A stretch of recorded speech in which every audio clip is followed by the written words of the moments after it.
এই রমজান আমাদের সামনে চলে এসেছে। আজ আমরা আলোচনা করব ইনশাআল্লাহ কিভাবে প্রস্তুতি গ্রহণ করলে আমাদের আসন্ন রমাদানকে আমরা সার্থক করতে পারবো, আমাদের রমাদানকে আমরা অর্থবহ করতে পারবো, রমাদান আমাদের জন্য তৃপ্তিদায়ক হবে, রমাদান আমাদের বহুবিধ আমল দিয়ে সাজাতে পারবো। কিভাবে প্রস্তুতি গ্রহণ করলে? আল্লাহ সুবহানাহু ওয়া তাআলা কোরআনে কারীমে বলেছেন, ওয়ালাউ আরাদুল খুরুজ লা আ'আদু লাহু উদ্দাহ। তাবুকের যুদ্ধে নবী সাল্লাল্লাহু আলাইহি সাল্লাম যখন যাওয়ার নির্দেশ দিয়েছেন, মদিনায় থাকা কিছু মুনাফিক তারা সেখানে অংশগ্রহণ করে নাই এবং দুর্বল আপনার কিছু মানুষ মুসলমানদের মধ্যে কেউ কেউ তারা ব্যক্তিগত দুর্বলতার কারণেও তারা যেতে পারেননি। তারা অবশ্য পরে তওবা করেছেন, আল্লাহ তাদের ক্ষমাও ঘোষণা করেছেন। কিন্তু মুনাফিকরা তারা নানা মিথ্যা অজুহাত দিয়েছে যে তারা এই জন্য যেতে পারেনি, ওজন্য যেতে পারেনি, তারা যেতে চেয়েছিল। আল্লাহ তাআলা তাদের খণ্ডন করে বলেছেন, ওয়ালাউ আরাদুল খুরুজ লা আ'আদু লাহু উদ্দাহ। মুনাফিকরা যারা তাবুক যুদ্ধের যায়নি তারা এখন নানা অজুহাত এবং খোঁড়া যুক্তি দাঁড় করাচ্ছে যে আমরা এই জন্য যাইনি, ওই জন্য যাইনি, না হলে আমরা যেতাম। আল্লাহ বলেছেন যে তারা যদি যাওয়ার সদিচ্ছা রাখতো তাহলে আগে থেকে তারা প্রস্তুতি নিত। তাদের প্রস্তুতি দেখে বোঝা যেত যে তাদের যাওয়ার সদিচ্ছা আছে কি নাই। যেহেতু তারা আগে থেকে কোনো প্রস্তুতি নেয় নাই, তাহলে বোঝা গেল তাদের যাওয়ার কোনো সদিচ্ছা ছিল না। এই আয়াত থেকে বোঝা যায় রমাদান আসছে, আমরা রমাদান মাসে ইবাদত বন্দেগী নেক আমল যদি করার সদিচ্ছা থাকে তাহলে আগে থেকে আমাদের প্রস্তুতি দেখে বোঝা যাবে যে আমাদের রমজানে ইবাদত করার নিয়ত আছে না নাই। সম্মানিত উপস্থিতি, আমরা সাধারণত রমজানের প্রস্তুতি নেই কিভাবে? যারা মুদি দোকানদার তারা তাদের দোকানে চিনি, বেগুন, যারা শাকসবজির ব্যবসা করেন অথবা যাদের কাছে ফ্রিজ আছে তারা কাঁচা মরিচের দাম বেড়ে যাবে, সবজি কিছু কিছু বেড়ে যাবে, এগুলো সরায় রাখেন। তারপরে যে সমস্ত জিনিসপত্রের দাম বাড়তে পারে, খেজুর, ছোলা, চিনি, এগুলো, তেল, এগুলো সব সরায় রাখেন। কারণ রমাদান আসলে ক্রাইসিস তৈরি হতে পারে, তখন সেগুলো বাহির করে অধিক মুনাফা করবেন। অনেক দোকানদারের রমজানের প্রস্তুতি হলো কিভাবে মানুষকে ঠকায়া টাকা কামাই করবেন সেই বন্দোবস্ত করা, এটা হলো তার রমজানের প্রস্তুতি।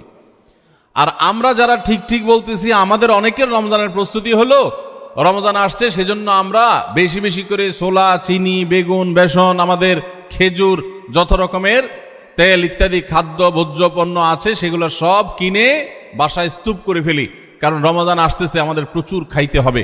খাওয়ার মাস আসতেছে, যে মাসে সকালে আপনার ইফতারে, সাহারিতে, রাতে, তারাবির আগে, তারাবির পরে নানা সময় আমাদের শুধু খাইতে থাকতে হবে, যেহেতু অনেক বেশি খাওয়া লাগবে। এই জন্য আমাদের রমজান আসলে প্রস্তুতি হয়, এই সমস্ত খাবার আইটেম কিনতে কিনতে আমরা অস্থির থাকি। ঠিক না বে ঠিক? এই হলো আমাদের রমজানের প্রস্তুতি। অথচ এটা রমজানের আসল প্রস্তুতি না। রমজান তো খাওয়ার মাস না ভাই, রমজান তো ইবাদতের মাস। কিন্তু আমাদের আচরণ দেখে মনে হয় এটা খাবারের মাস আসছে। আমাদের সংশ্লিষ্ট ডিপার্টমেন্টগুলো নাজেহাল তাদের অবস্থা হয়ে যায়, তারা অস্থির এবং ব্যাকুল হয়ে যায় যে কিভাবে বাজার নিয়ন্ত্রণ করবেন। প্রতি বছর বাজারে দেখা যায় ক্রাইসিস সৃষ্টি হয়, কারণ এত খাওয়া খায় মানুষ যে রমাদানের আগে রীতিমতো আলাদা অতিরিক্ত আমদানি করেও বাজার নিয়ন্ত্রণ করা যায় না। অথচ মানুষ দেশে আগে যেগুলো ছিল রমজানের সেগুলোই আছে, কিন্তু এত পরিমাণ খাই আমরা যে রীতিমতো টান পড়ে যায়, রমাদানের উদ্দেশ্যটাই ব্যাহত হয়। ভাইরা আমার, তো খাবারের প্রস্তুতি নেওয়া, খাদ্য মজুত করা, খাদ্য কেনাকাটা করে স্তূপ দেওয়া, এটা রমাদানের প্রস্তুতি না। রমাদানের আসল প্রস্তুতি কি?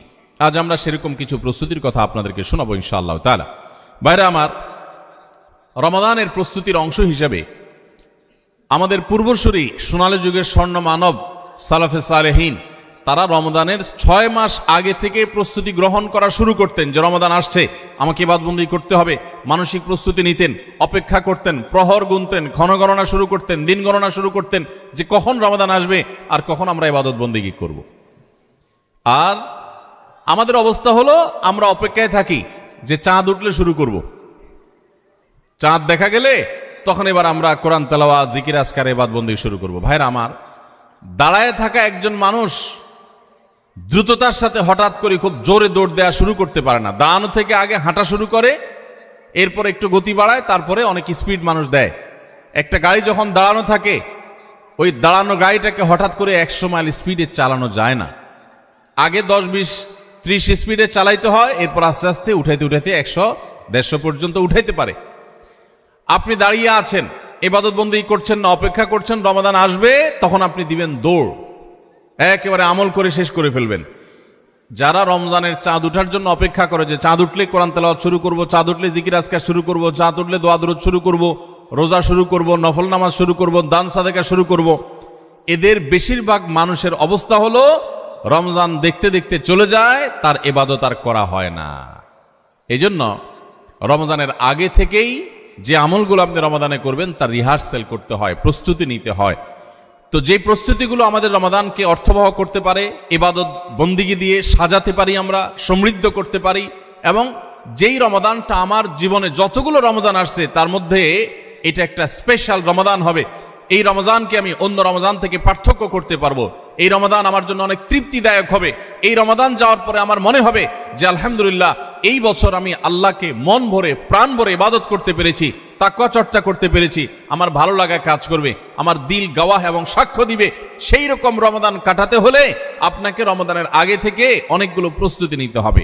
প্রস্তুতি নম্বর এক নম্বর প্রস্তুতি হলো আমাদের রমাদানের আগ পর্যন্ত, এই যে গত রমজান থেকে এই রমাদান পর্যন্ত বা জীবনের শুরু থেকে এই পর্যন্ত যত পাপাচার আমরা করেছি, যত গুনাহ করেছি, যত অন্যায় করেছি, রমজানে ইবাদত বন্দিগির প্রস্তুতির অংশ হিসাবে সেই গুনাহ এবং পাপাচারগুলো থেকে আল্লাহর কাছে মাপ চাইতে হবে, ইস্তেগফার করতে হবে, ক্ষমা প্রার্থনা করতে হবে, বলতে হবে মাবুদ আমি যে অপরাধী, আমি যে পাপিষ্ঠ, কত গুনাহ করেছি, কত অন্যায় করেছি, তোমার কাঠগড়ার আসামি আমার নামে বহু মামলা হয়ে আছে।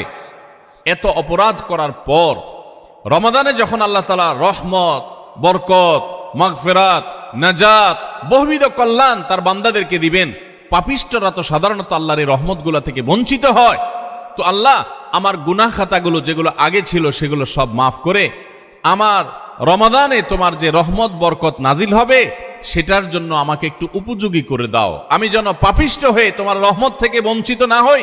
এখন থেকে সেই দোয়া করা, সেই চোখের পানি ফেলা, ইস্তেগফার করা, এটা রমজানের প্রস্তুতির অংশ।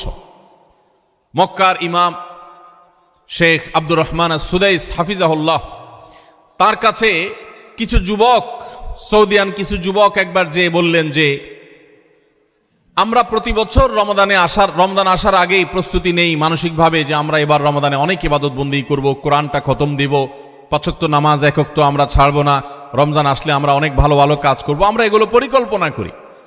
কিন্তু দুঃখের বিষয় হলো দেখতে দেখতে রমজানটা চলে যায়, শেষের দিকে আফসোস হয় এবং একটু খারাপ লাগা কাজ করে, এবং দিন শেষে রমাদান পার হয়ে যায় এবং আমরা আবার অপেক্ষায় থাকি, ঠিক আছে তাহলে পরের বছর করব। এভাবে রমজানে আর ইবাদতের তৌফিক হয় না। এত চেষ্টা করি, এত নিয়ত করি, কিন্তু আসলে না ওই কোরআনটাও ভালো করে খতম দিতে পারি, খতম দিলেও কোনো রকম খতম হয়, সুন্দর করে পড়া হয় না, ধীরস্থিরতার সাথে তেলাওয়াত করা হয় না, নামাজটা ঠিক মতো পড়া হয় না, কোনো ফাঁক দিয়া তারাবি মিস হয়ে যায়, আমার গুনাহ হয়ে যায়। আমি ভালো থাকতে চাই কিন্তু রমাদান ইবাদত করার তৌফিকটা হয় না। কেনই অবস্থা হয় আপনি আমাদেরকে একটু নসিহত করেন। তখন শেখ সুদাইস হাফিজাহুল্লাহ তিনি তাদেরকে বলেছিলেন যে আমার মনে হয় রমজান যখন শুরু হয়, আল্লাহর অবারিত রহমত যখন ঢেকে ফেলে ইমানদারদেরকে, যারা নিজের পাপাচারে, নিজের কৃতকর্মে, নিজের অপরাধে, নিজের গুনাহের কারণে আল্লাহর রহমত থেকে বহু দূরে সরে গেছে, তারা আল্লাহর রহমতের উপযুক্ততা হারিয়ে ফেলেছে। সেই উপযুক্ততা হারিয়ে ফেলার কারণেই আমরা অনেকেই ইবাদত করতে চাই কিন্তু বেটে বলে হয় না। আমরা অনেক চিন্তা করি, অনেক কিছু করব, কিন্তু হয়ে ওঠে না, রমজানটা চলে যায়, কপাল পোড়া হয়ে যায়। রমজানে যদি ইবাদত করতে না পারেন তো এটা শুধু শখের ব্যাপার না, রমজানে ইবাদত করতে না পারলে তো স্বয়ং নবী সাল্লাল্লাহু আলাইহি সাল্লাম এবং জিবরিলের বদদুয়ার ভাগীদার হবেন। বাউদামান আদরাকা রমাদান ফালাম ইগফারলাহ ওয়ালাম ইগফারলাহ, যে ব্যক্তি রমজান পেল অথচ তার রমজানের গুনাহ খাতাগুলোকে মাফ করাইতে পারল না, আল্লাহর রহমতের ভাগীদার হতে পারল না, এ তো কপাল পোড়া, এ ধ্বংস অনিবার্য। তাহলে আমরা আল্লাহর রহমত থেকে বঞ্চিত হই, ধ্বংসের দ্বার প্রান্তে চলে যায়। রমাদানে কত মানুষকে আল্লাহ মাফ করেন, আমি কপাল পোড়ার মতো সেই জায়গায় দাঁড়ায় আছি। আগে যা ছিলাম রমজানও তাই, একটু রোজা রাখলাম, একটু ইফতার করলাম, একটু সাহারি খেলাম, একটু তারাবি টুকটাক পড়লাম, বাস এ হলো আমার রমজান। রমজান চলে যায়, আমার চোখের পানি আসে না, আমার দোয়া আসে না, আমার কান্নাকাটি আসে না, আমার ক্ষমা প্রার্থনা আসে না, আমার তওবা আসে না, আমার ইস্তেগফার আসে না, আমার জীবনটা পরিবর্তন হয় না, আমার সংশোধন হয় না, আমার আত্মশুদ্ধি হয় না, আমি কপাল মতো পোড়ার মতো পড়ে থাকি। এর অন্যতম প্রধান কারণ হলো যে আমি সারা বছর পাপাচার করে আল্লাহর রহমত থেকে এত দূরে সরে গেছি যে রমাদানের আল্লাহর এই রহমতের উপযুক্ততা আমার হারিয়ে ফেলেছি। এজন্য শেখ সুদাইস তাদেরকে বলেছিলেন, আমার মনে হয় আমাদের গুনাহ এবং পাপাচারের কারণে আল্লাহর রহমতের উপযুক্ততা আমরা নষ্ট করে ফেলেছি। এই জন্য রমজান আসার আগে প্রস্তুতি হিসাবে আমরা আল্লাহর কাছে চোখের পানি ফেলে দোয়া করে আগের সব গুনাহগুলো মাপ চেয়ে নেই, যে আল্লাহ রমজানের রহমতের উপযুক্ত হওয়ার জন্য আমার পূর্বের সব গুনাহ মাফ করে দেন, আমার হালখাতা করে দেন। আমরা যেরকম দোকানদারদের কাছে পুরাতন বাকি সমস্ত টাকা পরিশোধ করে হালখাতা করলে নতুন করে আবার অনেক বাকি দেয় আমাদেরকে, আর আগের টাকা পরিশোধ না করলে নতুন বাকি দেয় না, তো আল্লাহর কাছে আগের গুনাহগুলো মাফ করে নিতে পারলে, মাফ করায় নিতে পারলে নতুন করে রহমতের উপযুক্ততা তৈরি হয়। এই জন্য রমজানের প্রস্তুতির অংশ হিসেবে প্রথম প্রস্তুতির কথা বলেছি, আল্লাহর কাছে আসুন নিজের কৃত পেছনের সমস্ত গুনাহ, সমস্ত খাতা, সমস্ত ভুল, সমস্ত বিচ্যুতি, সমস্ত ত্রুটি, সমস্ত পাপাচার, সমস্ত জুলুম, যত অন্যায় করেছি, চোখের গুনাহ করেছি, মুখের গুনাহ করেছি, মোবাইলে গুনাহ করেছি, ফেসবুক ইউটিউব মোবাইল করেছি, যত গুনাহ করেছি সমস্ত গুনাহ থেকে আল্লাহর কাছে মাফ চাই এবং দোয়া করি, আল্লাহ তুমি সব গুনাহগুলো মাফ করো, তুমি আহকামুল হাকিমিন, তুমি গফুরুর রহিম, তুমি সবকিছু করতে পারো। রমজান আসছে, প্রতিবারই আমার রমজান দেখতে দেখতে চলে যায়, ইবাদত করতে পারি না, এবার আমি তোমার রহমত পেতে চাই মাবুদ, এই জন্য তুমি আমাকে মাফ করে দাও। এই জন্য প্রথম প্রস্তুতি হলো আল্লাহর কাছে তওবা ইস্তেগফার করে নিজের গুনাহগুলোকে ধুয়ে মুছে পরিষ্কার করে রমজানের জন্য রহমতের অপেক্ষা করা। চেষ্টা করবো না ইনশাআল্লাহ? আল্লাহ আমাদের সবাইকে, আমরা যারা আছি, যারা শুনছি, আল্লাহ আমাদের সবাইকে আপনি রমাদান আসার আগে আগে আমাদের গুনাহগুলোকে মাফ করে আপনার রহমত থেকে দূরে সরার মতো যে সমস্ত অপরাধ করে বসে আছি, আল্লাহ সেগুলো থেকে আমাদের ফিরে আসার তৌফিক দেন এবং আমাদের গুনাহ খাতাগুলো মাফ করে দেন। ভাইরা আমার, তাহলে এক নম্বর প্রস্তুতির কথা বললাম, রমজানের প্রস্তুতির অংশ হিসাবে সকল গুনাহ খাতা থেকে আল্লাহর কাছ থেকে মাপ চেয়ে নিজের প্রোফাইলটাকে ক্লিন করে ফেলবো, সব পরিচ্ছন্ন করে ফেলবো, নতুন করে হালখাতা করে রমজানের জন্য শুরু করতে পারি। তাহলে দেখবেন ইবাদতের স্বাদ পাওয়া যাচ্ছে, ইবাদতের তৃপ্তি পাওয়া যাচ্ছে, ইবাদত করতে ভালো লাগা কাজ করছে। আল্লাহ আমাকে, আপনাকে, আমাদের সবাইকে সেই তৌফিক দান করুন। দ্বিতীয় যে করণীয় আছে রমজানের প্রস্তুতির অংশ হিসাবে, সেটা হলো রমজান মাসের যে ফজিলত এবং মর্যাদা আছে, রমজান মাসের রোজার যে মাসলা মাসাইল আছে, এগুলো এখন থেকে শেখা শুরু করতে হবে। তাহলে মানসিকভাবে আপনি প্রস্তুতি নিতে পারবেন যে রমজান আসছে। আপনি রমজান শুরু হওয়ার পরে যদি এবার মাসলা শেখা শুরু করেন, তো শিখতে শিখতেই তো আপনার কয়েকদিন চলে যাবে, একটা মাস দেখতে দেখতে চলে যায়। এজন্য রমজানের প্রস্তুতির অংশ হিসাবে এখন থেকে রমজানের কি মর্যাদা, রোজার কি মর্যাদা, মানুষকে ইফতার করালে কি লাভ, রমজান মাসে গুনাহ থেকে বেঁচে থাকার অপরিহার্যতাটা কি রয়েছে, রোজা রেখে যদি আমি গুনাহ করি তাহলে রোজার কোনো লাভ নেই, উপাস থাকার মতো, এগুলো আগে থেকে জানতে হবে, শিখতে হবে, বুঝতে হবে। রমজানের ফাজাইল এবং মাসাইল, রমজানের তাৎপর্য, মাহাত্ম্য, মর্যাদা কি, সেগুলো জানবো এখন থেকে, এবং করণীয় কি সেগুলো আমরা ঠিক করব। আমাদের একটা বক্তব্য ইউটিউবে আছে, রমজানের 27টি স্পেশাল আমল, বিশেষ আমল, এগুলো রমাদানের জন্য স্পেশাল। এই 27টি আমল প্রিন্ট করে বা হাতে কলমে কাগজে লিখে আপনি কোথাও টাঙায় রাখেন। এখন থেকে দেখা শুরু করেন যে 27টা আমলের সবগুলো আমি পুরো মাসব্যাপী করব, কোনোটা আমি বাদ দিব না। এখন থেকে প্রস্তুতি নেন। আপনি রমজানের পরে যদি জানতে শুরু করেন, তো জানতে জানতেই তো এক সপ্তাহ চলে যাবে, আর মানতে মানতে আরেক সপ্তাহ চলে যাবে, আপনি ইবাদত করে শান্তি পাবেন না। এই জন্য এখন থেকে রমাদানের মাসাইলগুলো, মাসলা মাসাইলগুলো, ফজিলতগুলো জানা শুরু করেন। ভাইরা আমার, যত ইবাদত আছে, যত ইবাদত আছে ইসলামে, আমার ক্ষুদ্র জ্ঞানে রমাদান এবং সিয়াম, রমজান মাস এবং সিয়াম, রোজা সম্পর্কে যত ফজিলত, যত মর্যাদা, যত মাহাত্ম্যের কথা আসছে, এত মাহাত্ম্যের কথা এতগুলো হাদিসে অন্য কোনো আমলের ব্যাপার আর বর্ণিত হয়েছে বলে আমার জানা নেই। এই জন্য রমাদান আসছে ভাই, জীবনে আরেকটি রমাদান আমি পাবো কোনো গ্যারান্টি নাই। কত মানুষ গত রমজানে ছিলেন, এই রমজানে তারা কবরের বাসী হয়ে গেছে। এই জন্য এই রমজানটা যেন সঠিকভাবে কাটাতে পারি, সেজন্য আগে থেকে, এখন থেকে রমজানের মাসলা মাসাইল জানবেন, সেরকম বই কিনবেন, রমজানের উপযোগী বই পুস্তক কিনবেন এবং ওইরকম ওয়াজগুলো শুনবেন, আলেমদের কাছে বসবেন, মসজিদে মসজিদে আলোচনা শুরু হবে, রমজানের প্রস্তুতি শুরু হবে। আল্লাহ আমাদের সবাইকে তৌফিক দান করুন। 3 নম্বর প্রস্তুতি হলো আমাদের প্রতিজ্ঞা করতে হবে, নিয়াত করতে হবে, এইবারের রমজানে আমি আল্লাহর কাছ থেকে আমার গুনাহগুলো মাফ করাইয়াই ছাড়ব। প্রত্যেক দিন, ভাইরা আমার, রমজানের প্রত্যেকটা দিন আল্লাহ তাআলা বহু মানুষকে সাধারণ ক্ষমা ঘোষণা করেন। যাই করছো বান্দা সব মাফ, সাধারণ ক্ষমা ঘোষণা করেন কিছু মানুষকে। সেই সৌভাগ্যবান মানুষগুলোর কাতারে আমি ঢোকার জন্য চেষ্টা করবই করব, এই প্রতিজ্ঞা করা, এটা হলো প্রস্তুতির অংশ। যে এইবারের রমজানকে আমি আর হেলায় হারাতে দেব না, আমি এবারের রমজানে আমার গুনাহ মাফ করাই ছাড়বো, এই প্রতিজ্ঞা এখন থেকে করতে হবে ইনশাআল্লাহ। প্রতিজ্ঞা করবেন তো ইনশাআল্লাহ, যে যেই কোনো কিছুর বিনিময় হোক আল্লাহর কাছ থেকে ক্ষমা আমি আদায় করেই ছাড়বো, আমি আল্লাহর কাছ থেকে ক্ষমা নিয়েই ছাড়বো। এখন আপনি বলতে পারেন যে ক্ষমা যে আমি পেয়েছি তার গ্যারান্টি কি, কিভাবে নিশ্চিত হব? ভাইরা আমার, কোন কোন সালাফ বলেছেন আমাদের দোয়া কোনটা আল্লাহর কাছে কবুল হয়েছে আর কোনটা কবুল হয়নি নিশ্চিত হওয়ার কোনো উপায় আছে কিনা। তো তারা বলেছেন যে যেই দোয়া পর, যেই কান্নাকাটির পর, যে প্রার্থনার পর, যে মুনাজাতের পর আপনার মানসিক প্রশান্তি অনুভব হয়, আপনার মনের মধ্যে এক ধরনের সুখ অনুভব হয়, তৃপ্তি অনুভব হয়, আপনার প্রশান্তির এক বাতাস বয়ে যায়, খুব ভালো লাগা কাজ করে যে আমি দোয়া করেছি, আল্লাহর কাছে চোখের পানি ফেলেছি, কান্নাকাটি করেছি, ভালো করে মনোযোগী দোয়া করতে পেরেছি, এরকম যদি তৃপ্তি অনুভব হয় তাহলে সুধারণা করতে পারেন যে আল্লাহ আপনার দোয়াটা কবুল করেছেন।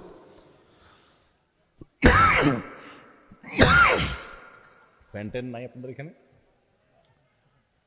ফ্যান নাই না? বাতাস বুদাস করেন না, পাখা পাখা দিয়ে না।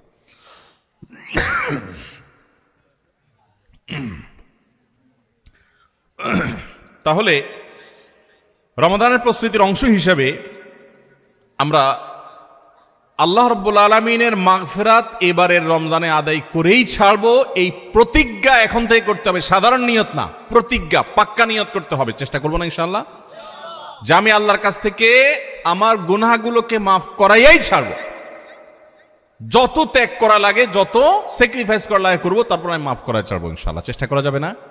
আল্লাহ আমাদের সবাইকে তৌফিক দান করুন।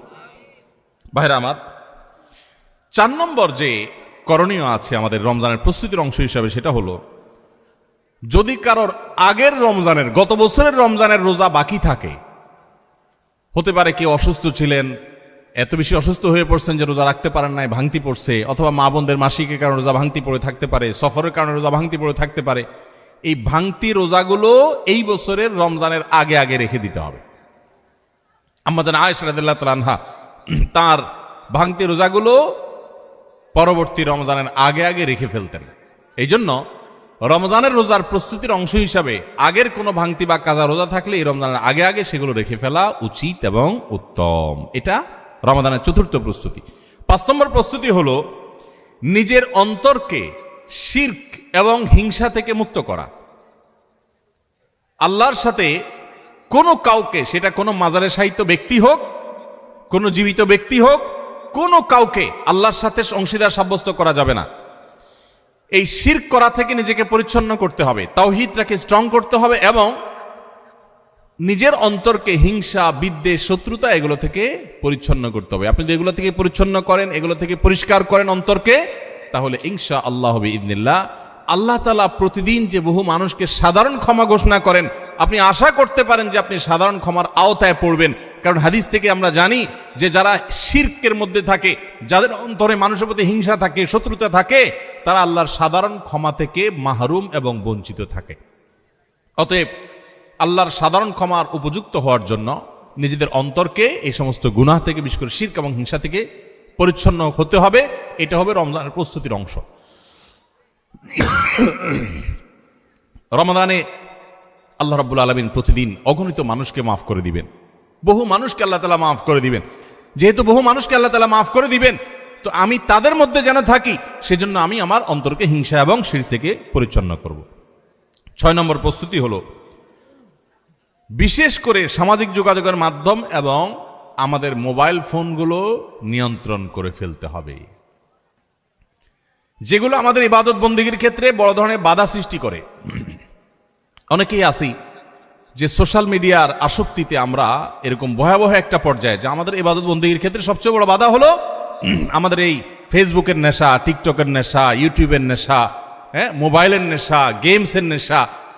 অন্তত রমজান মাস উপলক্ষে আমরা আমাদের এই সমস্ত বিষয়গুলো থেকে যদি বেরিয়ে আসতে পারি, এটা হবে সবচেয়ে বড় কার্যকর পদক্ষেপ, সবচেয়ে বড় প্রস্তুতি, সবচেয়ে বাস্তবসম্মত প্রস্তুতি। যদি আপনার হিম্মত থাকে, শুনেন, নেক আমল করার জন্য কিছু বুকের বল লাগে, মেরুদণ্ড লাগে, এগুলো সবাই পারে না। এগুলোর জন্য সৎ সাহস লাগে। ইমানদার যুবক, আমার জীবনটা শেষ হয়ে যাচ্ছে, হেলায় পেলায় যা খুশি তা করে জীবনটা পার করে ফেলছি, এই মোবাইল স্ক্রিনের পিছনে আমার পুরো জীবনটা বরবাদ করে ফেলছি, আর কত? আলাম ইয়ানিল্লাযীনা আমানু আন তাখশা কুলুবুহুম লিযিকরিল্লাহ। আল্লাহ বলেছেন, আল্লাহর স্মরণে অন্তর বিগলিত হওয়ার মতো সময় কি ইমানদারদের এখনো আসেনি?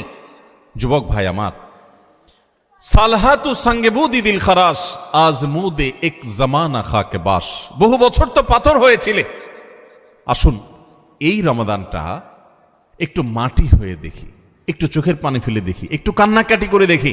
সোশ্যাল মিডিয়ার মজা তো বহু লুটেছেন, এবার আসন্ন রমাদানকে কেন্দ্র করে আসুন সোশ্যাল মিডিয়া থেকে নিজের আইডি, নিজের প্রোফাইলটাকে ডিঅ্যাক্টিভ করে ফেলান। 1 মাসের জন্য মরে যাবেন না, একটু কষ্ট হবে, বন্ধু বান্ধবের সাথে বিচ্ছিন্ন হয়ে যাবেন, কিচ্ছু আসবে যাবে না।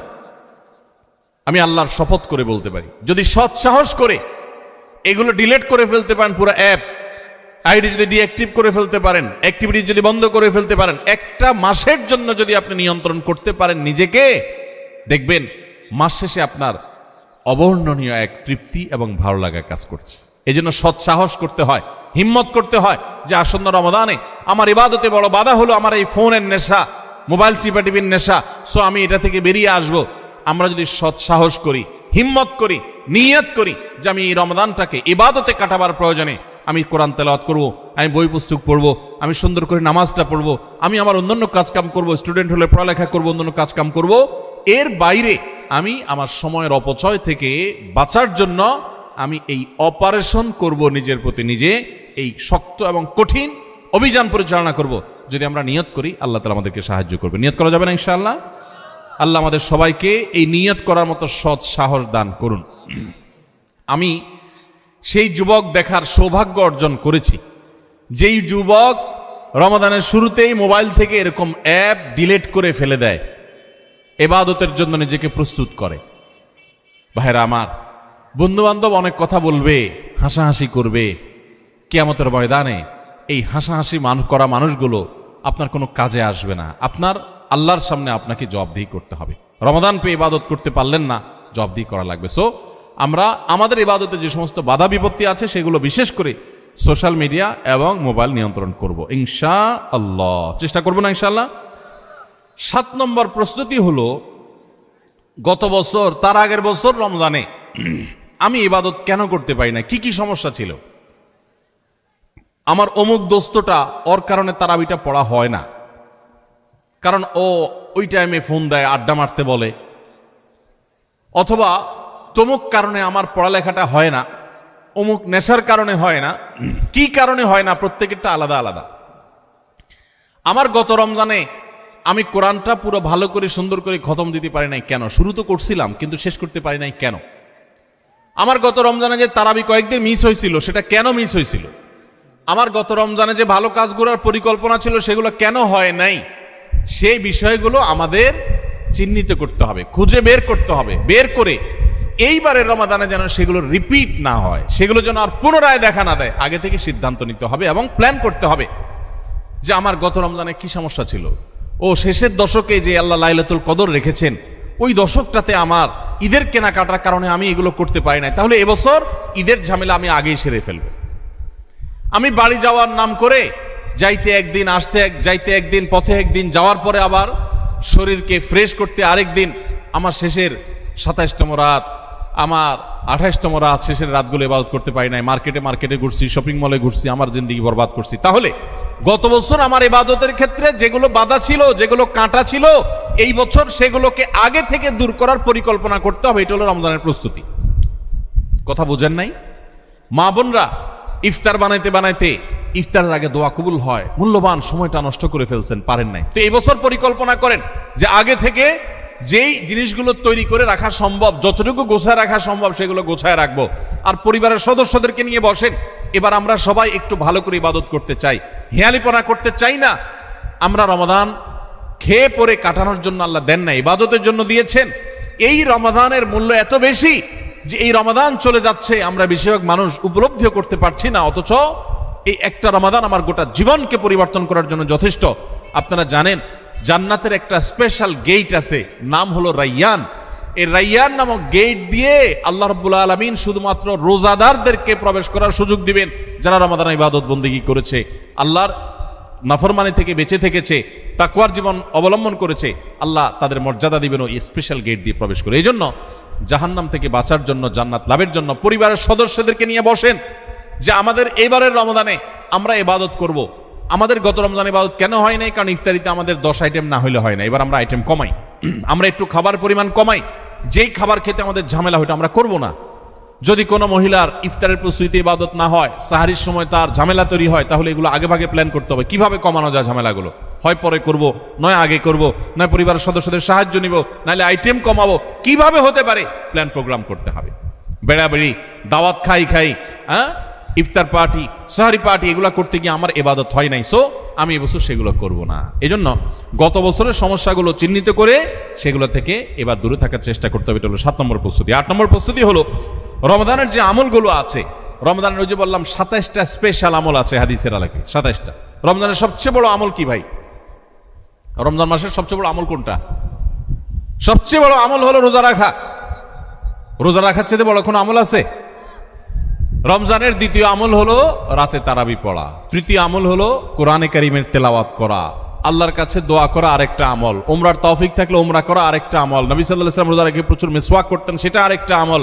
শেষ দশকে ইতিকাফ করা, সেটা আরেকটা আমল। শেষ দশকের বেজর রাতগুলোতে ইবাদতের চেষ্টা করা, সেটা আরেকটা আমল। লাইলাতুল কদর পাওয়ার চেষ্টা করা আরেকটা আমল। লাইলাতুল কদর পেয়ে গেলে আল্লাহুম্মা ইন্নাকা আফুউন তুহিব্বুল আফওয়া ফা'ফু আন্নী পড়া আরেকটা আমল। এই রকম 27টি আমল স্পেশাল আছে রমাদানের জন্য, যেগুলো কোরআন এবং হাদিস থেকে প্রমাণিত। তাহলে সেই আমলগুলোকে এখন থেকে টুকটাক শুরু করার চেষ্টা করা। একটু নফল রোজা রাখেন, তাহলে রমজানে যে রোজা রাখবেন ওটা সহজ হবে। এখন থেকে রোজা রাখার অভ্যাস করেন। নবী সাল্লাল্লাহু আলাইহি ওয়াসাল্লাম বেশি বেশি রোজা রাখতেন। আপনি এখন থেকে দান সাদাকার অভ্যাস শুরু করে দেন, প্ল্যান পরিকল্পনা শুরু করে দেন। এইটা হবে রমজানের প্রস্তুতি, যে রমজানে যে আমলগুলো করবেন এখন থেকে সেগুলো শুরু করে দেন। ওই যে বললাম দাঁড়ানো গাড়ি 100 মাইল স্পিডে চলতে পারে না, আগে 20 মাইল স্পিডে চলেন, শুরু করে দেন।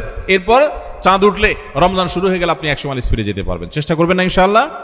তাহলে 8 নম্বর আমল হলো ভাই, রমজানে যে আমলগুলো করব সেগুলোকে এখন থেকে রিহার্সেল শুরু করে দিব, প্রস্তুতিমূলক ওয়ার্ম আপ এটা শুরু করে দিব, মহড়া শুরু করব একটু একটু করে। যে রমজানের তেলাওয়াত করব, এখন আর ধরবই না। তো রমজানে আমি প্রতিদিন 1 পারা পড়বো, এখন 1 পৃষ্ঠা পড়ি। রমজানে প্রতিদিন 3 পারা পড়বো, এখন 1 পারা পড়ি। আমি একটু একটু করে কোরআনের সাথে সম্পর্ক করি, কোরআনটাকে রেডি করি, কোরআন কিনে প্রস্তুত করি নেই যে কোনটা আমি পড়বো না পড়বো, সেগুলো রেডি করি। 9 নম্বর আমল হলো রমাদানের সময় আমি কোন আমল করব না করব, কখন কি করব, এটার একটা চার্ট রেডি করে ফেলবো। আমার কোরআন খতম করতে হলে এমন টাইমে কোরআন তেলাওয়াত করতে হবে প্রতিদিন যখন কোনো কাজ থাকে না। ফজরের পরে আমি একটু কোরআন তেলাওয়াত করে তারপর ঘুমাবো, তাহলে ওই টাইমে তার অন্য কোনো ঝামেলা থাকে না, আমার আর মিস হবে না ইনশাআল্লাহ। তারাবির পর আমি শোয়ার আগ দিয়ে তেলাওয়াত করি, তারপর শোবো। আবার ভোর রাতে দোয়া কবুল হয়, সাহারি খাইতে উঠলে আমি প্রতিদিন 10 মিনিট হাতে রাখবো একটু দোয়া করার জন্য। আগে থেকে এগুলো চার্ট তৈরি করে ফেলতে হয় যে কোন টাইমে আমি কি করব। আমার প্রত্যেকটা বিষয়কে যদি এখন শিডিউলের মধ্যে নিয়ে আসতে পারি, ইনশাআল্লাহ রমাদানের যথাযথ প্রস্তুতি গ্রহণ করা হবে এবং দেখবেন আপনার রমাদানে অনেক অর্জন করার সুযোগ আপনি লাভ করেছেন। তাহলে 9 নম্বর প্রস্তুতি হলো চার্ট করা, শিডিউল করে ফেলা, পুরো রমজান মাস কিভাবে কাটাবেন তার সারা দিন সকাল থেকে রাত পর্যন্ত একেবারে পুরো শিডিউল। 10 নম্বর হলো শাবান মাসের শেষ দিনে 29শে শাবান পশ্চিম আকাশে চাঁদ দেখবেন, এটাও রমজানের প্রস্তুতির অংশ। আমরা আমাদের ছোটবেলায় গ্রামে চাঁদ দেখেছি, এখন মানুষ চাঁদ দেখে না, দেখে চাঁদ আকাশে দেখে না, চাঁদ এখন মোবাইলে খোঁজে। কোথায় খুঁজে? মাগরিবের পরে মোবাইল হাতানো শুরু করে দেয়, এই রমজানের চাঁদ দেখা গেছে, ঈদের চাঁদ দেখা গেছে কিনা, চাঁদ দেখা কমিটি কি বলছে, ফেসবুকে নিউজ আসছে কিনা দেখো। চাঁদ তালাশ করার কথা আকাশে, সেখানে চাঁদ তালাশ করে আমরা কোথায়? মোবাইলে। চাঁদ দেখা কমিটি যে চাঁদ দেখার ঘোষণা দিবে, তাদের কাছে তো আসমান থেকে ফেরেশতা নাজিল হবে না যে ওইটা শুনে তারা ঘোষণা দিবে। আমরা সারা দেশ থেকে দেখলে, তাদেরকে নিউজ দিলে তারপর না তারা সেই নিউজের ভিত্তিতে ঘোষণা দিবে। তো আমরাই যদি সবাই চাঁদ দেখা বন্ধ করে দেই, তাহলে তারা কিভাবে ঘোষণা দিবে? এই জন্য দেখবেন চাঁদ দেখা কমিটি বেচারারা ঘোষণা দিতে দিতে কোনো বছর রাত 10টা 11টা 12টা বাজায় দেয়, সাধে বাজায়, কারণ আমরা তো তাদেরকে সাহায্য করি না। মনে রাখবেন, রমজানের চাঁদ অন্য যে কোনো আরবি হিজরি মাসের চাঁদ যদি আপনি খোঁজেন পশ্চিম আকাশে, দেখেন আর না দেখেন, আপনি একটু তালাশ করেন, চেষ্টা করেন। যদি চাঁদ দেখার চেষ্টা করেন, তাহলে আপনি চেষ্টা করার কারণে সওয়াব পাবেন, সুন্নাত একটা জিন্দা করার সওয়াব পাবেন। আর চাঁদ যদি দেখতে পান তাহলে দোয়া পড়বেন, আল্লাহুম্মা আহিল্লাহু আলাইনা বিল ইয়ুমনি ওয়াল ঈমান ওয়াস সালামাতি ওয়াল ইসলাম রব্বি ওয়া রাব্বুকাল্লাহ। হে চাঁদ, হে আল্লাহ, আমি তোমার কাছে এই চাঁদ, এই চাঁদের মাসটা, এই মাসটা আমি বরকতময় মাস হিসাবে তোমার কাছে চাই। ঈমানের সাথে যেন থাকতে পারি, শান্তি নিরাপত্তার সাথে থাকতে পারি, ইসলামের সাথে থাকতে পারি। এরপর চাঁদকে লক্ষ্য করে বলা, হে চাঁদ, তোমার এবং আমার সৃষ্টিকর্তা এক আল্লাহ, তোমারও রব আল্লাহ, আমারও সৃষ্টিকর্তা আল্লাহ। তো এই দোয়া পড়া সুন্নাত। যদি চাঁদ দেখতে পান দোয়া পড়বেন, আর না দেখতে পারলে চেষ্টাটা করবেন, তাও সওয়াব পাবেন। এই জন্য শাবানের 29 তারিখে পশ্চিম আকাশে চাঁদ তালাশ করবো তো ইনশাআল্লাহ। এগুলো এখন বিদায় হয়ে গেছে, চাঁদ তালাশ করা। চাঁদ তালাশ করা একটা বিলুপ্ত সুন্নাহ। এই সুন্নাহ জিন্দা করার চেষ্টা করবেন। রাস্তা বের হয়ে পশ্চিম আকাশে তাকাবেন, তাহলে এটা হবে রমজানের প্রস্তুতির একটি বিষয়। 10 নম্বর প্রস্তুতি হলো শাবান মাসে চাঁদ দেখা।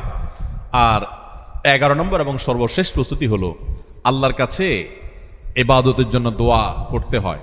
আমাদের পরিকল্পনা আমরা করতে পারি, কিন্তু তৌফিকটা আসলে আল্লাহ দিবেন।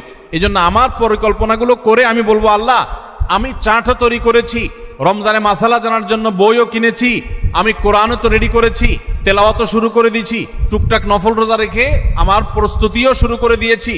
আমি আমার জায়গা থেকে যা করতে পারার আমি করছি। মাবুদ, এবারের রমজানটাতে তুমি আমার একটু ইবাদত করার তৌফিক দিও। ভাইরা আমার, আপনারা অনেকেই অনেক স্বাদ জীবনে আস্বাদন করেছেন, আড্ডা মেরে বন্ধু বান্ধবের সাথে একান্তে কাটিয়ে বিভিন্ন রকমের কাজ করে মজা অনেক লুটেছেন। আল্লাহর শপথ, রমজানটাতে যদি আপনি ইবাদত করে কাটাতে পারেন, রাতভর একটু চোখের পানি ফেলে তাহাজ্জুদের সময় সাহারি খাওয়ার পর 10টা মিনিটে যদি একটু কাঁদতে পারেন, আল্লাহর কাছে মাপ চাইতে পারেন, আপনার কাছে পৃথিবীর যে কোনো কিছু তৃপ্তির চাইতে অনেক বেশি তৃপ্তিদায়ক হবে এই আল্লাহর কাছে একান্ত মুহূর্তে কান্নাকাটি করা, দোয়া করা, ইবাদত করা, ইস্তেগফার করা, আমলে মশগুল থাকা। আপনি সেই জিনিসটা করার পরিকল্পনা এই বছর রমাদানে নেন। চেষ্টা করা যাবে না ইনশাআল্লাহ? ভাইরা আমার, সেজন্য আল্লাহর কাছে দোয়া করতে হবে, আল্লাহ, আমি আমার চেষ্টা যা নেওয়ার, প্রস্তুতি যা নেওয়ার আমি নিয়েছি, চেষ্টা করেছি, মাবুদ তুমি এবার আমাকে তৌফিক দিও। নবী সাল্লাল্লাহু আলাইহি সাল্লাম প্রত্যেক নামাজের পরে দোয়া করতেন, আল্লাহুম্মা আইন্নি আলা যিকরিকা ওয়া শুকরিকা ওয়া হুসনি ইবাদাতিক।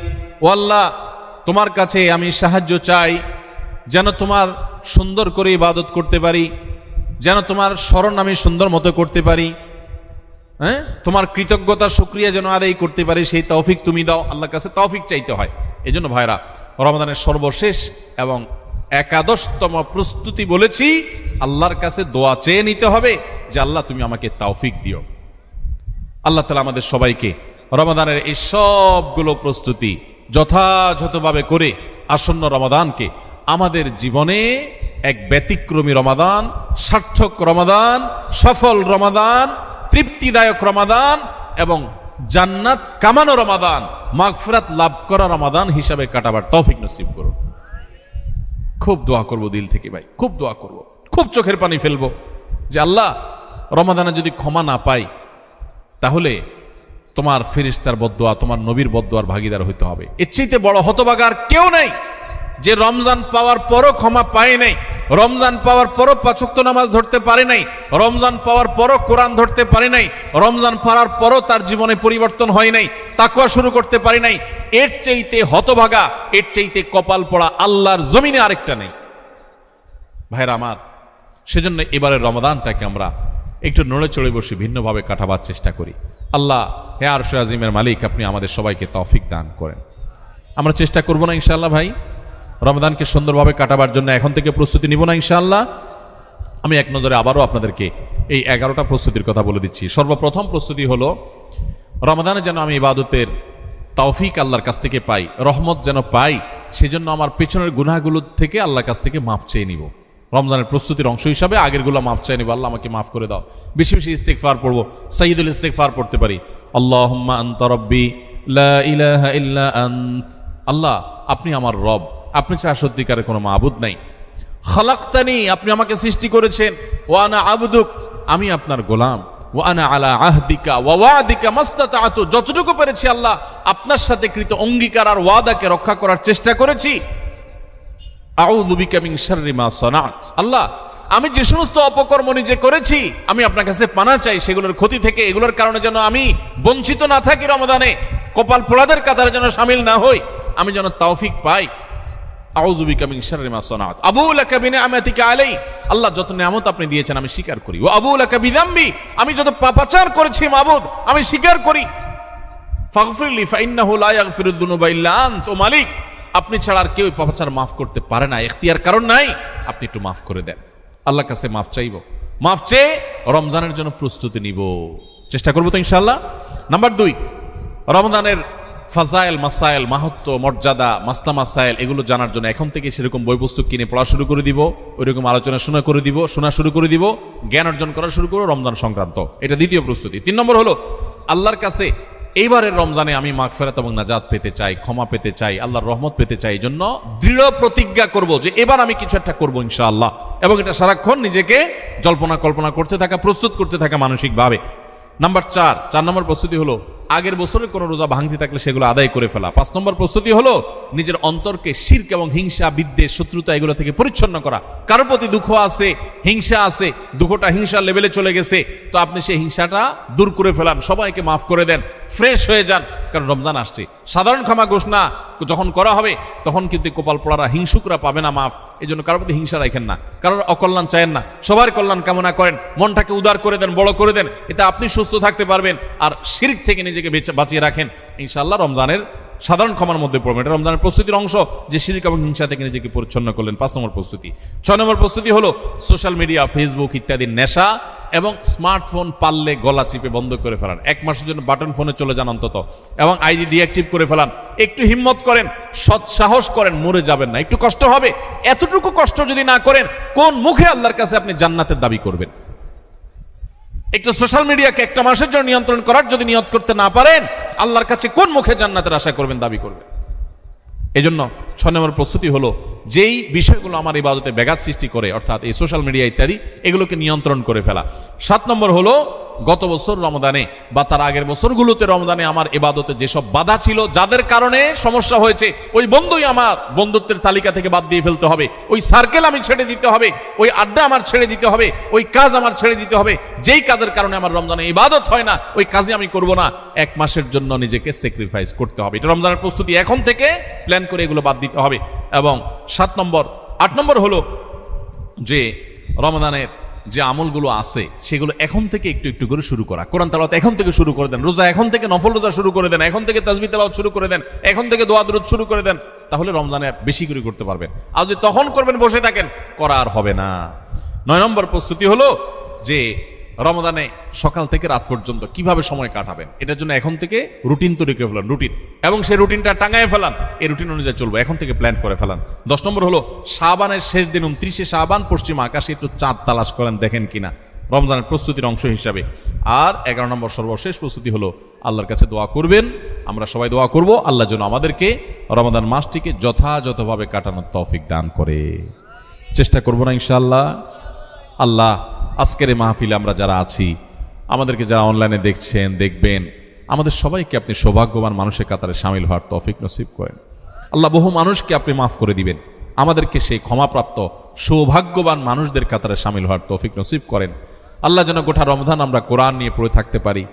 আমাদের এই ভিডিওটি যদি আপনার ভালো লেগে থাকে তাহলে ভিডিওতে একটি লাইক দিতে পারেন এবং আপনার প্রিয়জনদের সাথে শেয়ার করতে পারেন, এবং এইরকম আরও ভিডিও পেতে আমাদের ইউটিউব চ্যানেলটি সাবস্ক্রাইব করে পাশে থাকা বেল আইকনটি অন করে দিন।